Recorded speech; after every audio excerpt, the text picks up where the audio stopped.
Alliteration दिसतंय ना. Alliteration stick and stones may break my bones असं एक्झाम्पल लिहिलंय श्रद्धानी. तर त्यात आता आपल्याला काय शिकायचं अलिट्रेशनची व्याख्या सांगतात बरं एका एखाद्या अक्षराचं वाक्यात पुन्हा पुन्हा येत असेल तर अलिट्रेशन हा प्रकार होतो. हा मग त्यात आता काय वाक्यात तुला काय बदल दिसतोय. यामध्ये एस एस एम आणि एम बी बी हे रिपीट आले. हा जर इकडून घे काय सर? थोडं आहे सर. हा ठीक आहे. तुम्ही दाखव कसं काय करणार.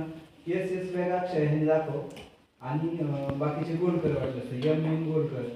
हा एस एस रिपीट आलाय. हा इथे एम एम रिपीट आलाय आणि इथे बी बी रिपीट आलाय.